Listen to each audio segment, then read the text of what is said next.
बहू पढ़ाई खत्म करके लौट कर आए तो उसके सामान को और उसको गंगा जल से शुद्ध करना, ठीक है? हाँ। जाओ। और सुनो, हाँ? हमने तुम्हें ये कहा है कि किसी भी हालत में अनिरुद्ध को पता नहीं चलना चाहिए। हाँ। समझता नहीं है? तो बताओ, हमारी बहू वहाँ वो हीरा मंडी की लड़कियों के साथ जाएगी, उठेगी, बैठेगी, तो फिर जब घर आएगी तो उसे शुद्ध तो करना होगा तन और मन से गंगा जल से। जाओ।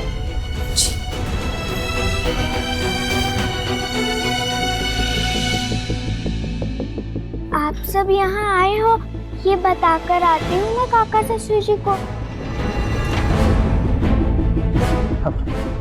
अंधता, तुम काका को पक्का मना लोगी? कल रात को किसने मनाया था काका ससुर जी को? मैंने ना।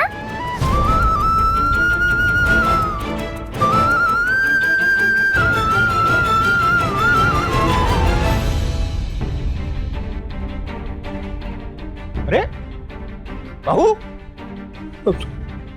तुम आ गई? पढ़ाई ठीक से हो रही है ना? हा? कुछ दिनों बाद परीक्षा है। नहीं काका ससुर जी, पढ़ाई अच्छे से नहीं हो रही है। क्यों?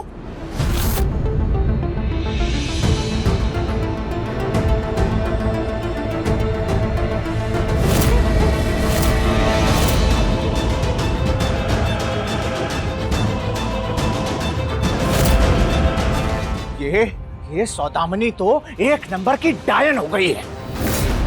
अब कहाँ पढ़ोगे? क्या कोई और तरीका सोचा अनिरुद्ध ने? कहीं और जगह ढूंढी? हाँ, हाँ, बहुत अच्छा। हमारा अनिरुद्ध ना बहुत अक्लमंद है।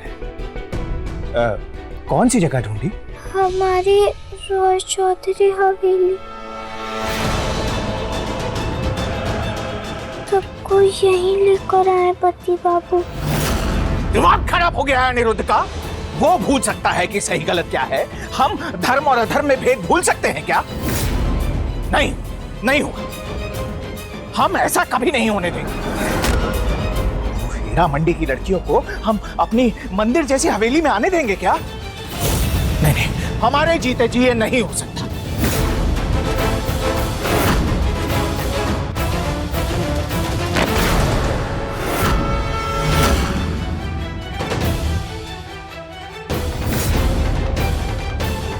विनोय, ये क्या है? पट्टा है ना। अगर आपको उन लड़कियों को इस हवेली से बाहर निकालना है तो इस पट्टे को सौदामनी से पहले आप अनिरुद्ध के गले में लगा दीजिए और बना दीजिए उसे उस ग्रीनवुड का गुलाम, और मिटा दीजिए रॉय चौधरी खानदान की आन बान और शान को मिट्टी में डाल। काका ससुर जी, ससुर जी, मैं पति बाबू को बुरी दीदी का गुलाम नहीं बनने दे सकती। आप दोनों मेरी मदद नहीं करेंगे?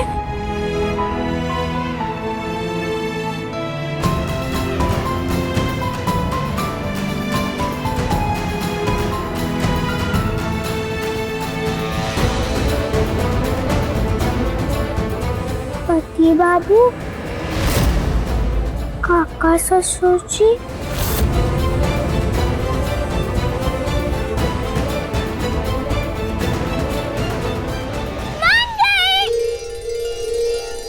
काका माँ,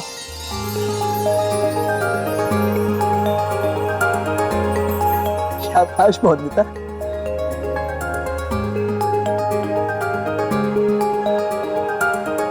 अब आप सब यहीं हवेली में रहेंगे। इससे सुरक्षित कोई जगह नहीं। चल। अब अनिरुद्ध बाबू, मैं चलता हूँ। अब ये किताब।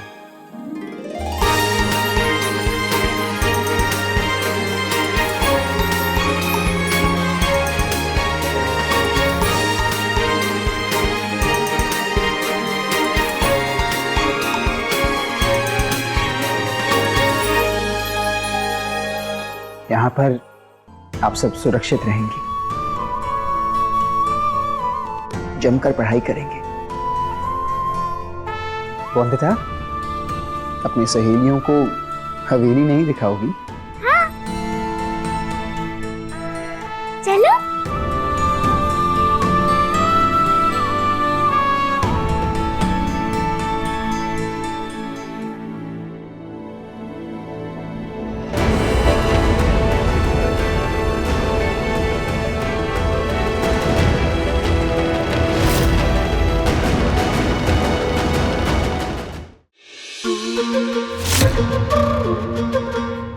ये है मेरा कमरा। अरे ये मेरी अलमारी। हाँ। और ये है मेरे कपड़े। वाह, ना बड़े सुंदर है। चलो अब मैं दूसरा कमरा दिखाती हूँ। और ये है बिस्तर। अरे नहीं, और ये है सर बाबू के पढ़ने का कमरा।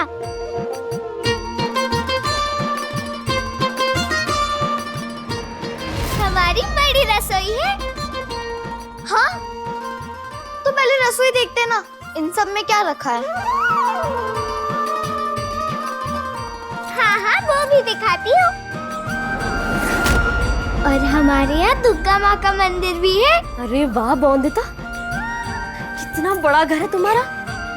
इतने सारे कमरे हैं, ऊपर भी इतने सारे कमरे हैं। हाँ। हमारी हवेली 2 मंजिला है। इससे बड़ा तो मेरे पति बाबू का घर था। 4 मंजिल थी पूरी, और बीच में इतना बड़ा झूला कि हम सारे उस पे बैठ जाते हैं। और तो और पता है, दरवाजा इतना बड़ा हाथी भी अंदर घुसा जाता। और तो लेकिन उसी दरवाजे से धक्का मार के बाहर निकाल दिया था तेरे पति बाबू ने तुझे, क्योंकि तेरे घर वालों ने तेरी माँ की छोटी जात होने की बात जो छुपाई थी तेरे ससुराल वालों से। बड़ा ही घर बताने वाली।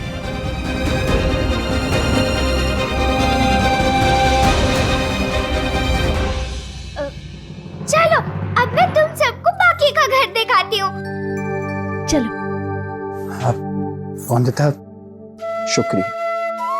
शुक्रिया जो तुमने मेरे सामने खड़े होकर अपनी पूरी मंडली के लिए मांग रखी।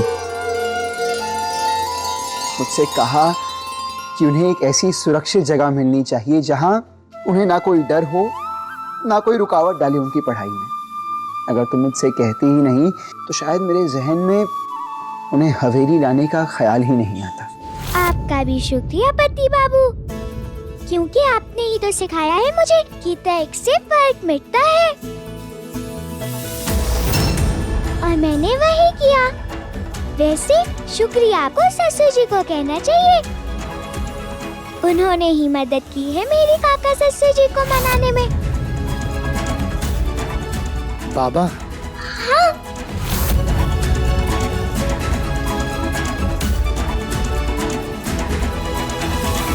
चलो अब मैं तुम सबको बाकी का घर दिखाती हूँ। चलो। इन सब लड़कियों को नीचे के कमरे में ठहराना, ठीक है? और सुनो, हमारी दुर्गा माँ की मूर्ति से कोसों दूर रहे। हाँ। समझ गई ना? बिहारी को भी बता देना ये बात। इनका सारा इस्तेमाल का सामान, बर्तन वगैरह सब मंगा दिया है। हमारे बर्तनों में चम्मच भी ना जाए, समझी? जी मालिक।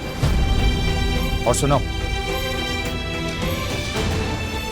अनिरुद्ध को ना बताना कि हमने ये कहा है। हाँ जी मालिक। क्या कर रहे हैं आप? अब जानते हैं ना, अनिरुद्ध को पता चलेगा तो वो पता चल गया मुझे।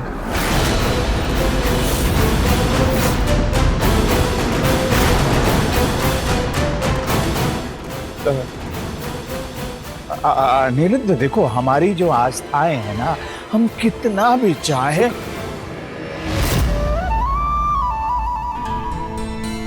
शुक्रिया काका, शुक्रिया उन लड़कियों को हमारी हवेली में रहने की आज्ञा देने की। काका, आप अपनी ही बनाई लक्ष्मण रेखाएं मेरे लिए हमेशा लान देते हैं। अच्छा है हमने बर्तन अलग किए, ये सुना नहीं अनिरुद्ध ने।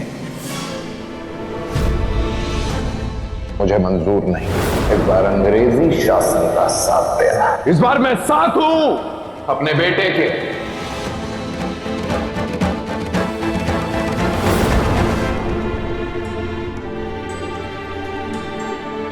बाबा, वंदना ने बताया कि अगर आप नहीं होते तो शायद काका मानते ही नहीं। आपसे थैंक यू या शुक्रिया नहीं कहूंगा, क्योंकि आप जो कर रहे हैं उसके सामने थैंक यू और शुक्रिया बहुत छोटे शब्द हैं। बाबा, मैं कभी कहता नहीं पर जानता हूं आपको चिंता रहती है मेरी। कभी छत बनकर छाया देते हैं तो कभी जमीन बनकर चलने की हिम्मत, कभी दीवार बनकर मेरी रक्षा करते हैं तो कभी बिना कुछ कहे बिना कुछ पूछे बस यूं ही हाथ थामकर मुझे साहस देते हैं।